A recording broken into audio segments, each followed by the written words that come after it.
Hello, it's Angela. Welcome back to my channel, Literature Science Lines. Today, let's go into my February wrap-up. I have read 10 books this month, which is really impressive. I don't think I have ever done that. And I guess there's this caveat that 2 of them were novellas, and one of the novellas was an audiobook, and then one of the books was an audiobook. So I've never tried audiobooks, so that probably helped. But I figured last time I did it in ratings order, and this time I'll try chronological. And if anyone ever has an opinion, comment down below because I have a very small channel, so you have a lot of power over what I do. At least to some extent. I'm still going to do what I want to do. But let's get into all the books I've read because it's quite a few. Like last time, I will have timestamps down below. So if there are certain books you're more interested in, I value your time. You can skip ahead to those parts. I understand sometimes these videos, especially for me, get a little long. So let's start. The first book I have read this month was Brave New World, also my lowest rated book, 2 out of 5 stars. I have a rant review about this. I will put it up in the cards. I did not like this book. This book is a classic dystopian sci-fi. It's about a world where no one's born anymore. They are made and given specific roles in society. And the idea is everyone's always happy because they're never not happy. But you really aren't happy if you've never had tragedy. And it's kind of part of that, part of how science can kind of really mess up society. I don't know, that's its goal. I did not like it. I did not like the characters. I thought the plot was absurdly boring. It took me way too long to read these 230 pages. Don't like this book. And looking into this author, he had some kind of messed up ideas. If you want to really hear more, go to the review. I really lay it all out there. Next up, though, I read Little Women, and I read this because my book club was reading it and because I had just seen the movie over Christmas break with my mother. And I was worried. If you watched my TBR, I was concerned because it's a classic and classics can be hard, but it was pretty good. If somehow you don't know the premise, it's a story about 4 sisters growing up and becoming young women in the late 19th century, so it's not nearly comparable to what it would be like today. And the first part is them as children, and the second part is them as young women. And there were definitely points where it was slower paced, and I feel like today it would be edited in a more condensed manner. I didn't think that detracted from my liking of the book, but I think that's when I did start picking up the audiobook to help supplement it on my walks to get through the more tedious portions. And it made me really appreciate what the movie did. So the new movie adaptation is still really close to the book, but the director decided to have the second part be the main timeline with flashbacks to the first part.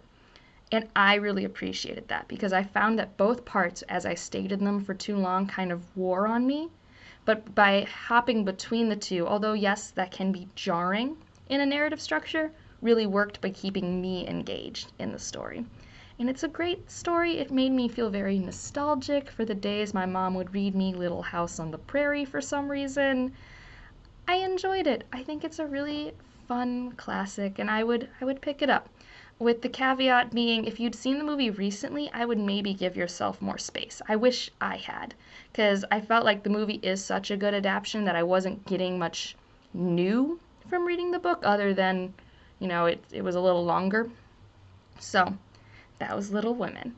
Now, the third book I read was Kingdom of Gods, the third and final novel in the Inheritance trilogy. Oh, I loved this book. I loved that trilogy. I love N.K. Jemisin. These are not surprises. I have a recommendation video for the Inheritance trilogy that I'll link in the cards in case you want to know if it would be a good trilogy for you, because I do think it's not a trilogy for everyone. It's pretty much made for me. This one, it takes place 100 years after the first book, and you are following a godling where unexpected changes are happening to him, and he can't quite figure out why. And at the same time, major changes are happening on the continent. So the combination of these two things are the plot of the book, but really I loved following the godling character, and by the end I was so emotionally invested in ways that I normally am not. Like, my heart was just so torn by what was happening to these characters. And it's not in the omnibus, so there's many ways this book has been printed, but I looked at the bookstore, and my favorite part of this book is not in the omnibus. And I don't know if it'll be in the new books. I hope it is, but there's an extra scene it's a short story called Not the End. It's 11 pages, and I almost cried. You pick up with characters that we hadn't seen since the previous book, and it's a perfect conclusion. This is all so cathartic, and the ambition of this trilogy, I love how it's just like, here are mythology books for this made-up world and its origins, but you also get the gods' perspectives. Like, imagine if you could write really well-written fantasy books, but you were creating Greek mythology. I feel like it's similar to that. I love this trilogy. Really, I think you should pick it up. All right, that's it. Again, recommendation video if you're really interested. I love it. And then, through the recommendation of Sophia, I picked up the audiobook for the test, because it was only 2 hours. And then later I learned it's on the BookTube SFF Award nominations, so I'm ahead of the curve there. This short story is very Black Mirror, so I don't want to say too much, because like most things in sci-fi, it's very short, and it's intriguing because you don't know what you're getting into. But it's about a man taking a British citizenship test. And if you can't tell by my Venezuelan flag back there, I'm a daughter of an immigrant. My mom's family's been here since the 1600s, but my dad moved here in the 80s to go to school. So immigration is like, it's one of those issues where I can't debate with people because it is so passionate. I am so passionate about it because it's so close to home for me. And this book did a really great job at looking at the hypocrisy in the standards we have for people trying to become citizens versus people who are just naturally born here, who did nothing to quote-unquote earn citizenship. So I think it really does a great job at exploring that topic. And it's tense, and it's great. So if you have 2 hours to kill, it's a good audiobook to pick up. Now, number 5 was a book that was recommended to me, and I'm so glad it was, and that is Renegades. This is a world that has just recovered from what was called the Age of Anarchy. Now, this world has always had people with superpowers. They call that prodigies. And now these prodigies were always killed and feared. And then one day, Ace Anarchy rised up and with a bunch of other prodigies basically destroyed governments, and the world was in an age of anarchy. And then the Renegades show up, and these were a handful of superheroes, what we would call superheroes. They're called Renegades here. And they basically are trying to put order back in the world, trying to recruit more prodigies to become renegades, to help with crime, and basically try and get more order back into it. And we are going to follow 2 teenagers, Adrian, who is the son of a renegade, and Nova, who is the daughter of a family who was killed in the Age of Anarchy. Nova's always been resentful of the Renegades because they did not save her family. And so that's a big thing behind her motivation. Her uncle is also Ace Anarchy, so she also has a huge influence by him and his ideals. And Adrian, he doesn't not believe in the mission of the Renegades, but I think he misses the time of superheroes. And so both of these characters are conflicted. They have secrets that I won't talk about for spoilers, and they end up running into each other a fair bit, and it's just about this world, and you kind of following more Nova's goal of trying to bring down the Renegades, and it's really fun, and I enjoyed it enough that the minute I finished it, I downloaded the second book, so it's a really fun one.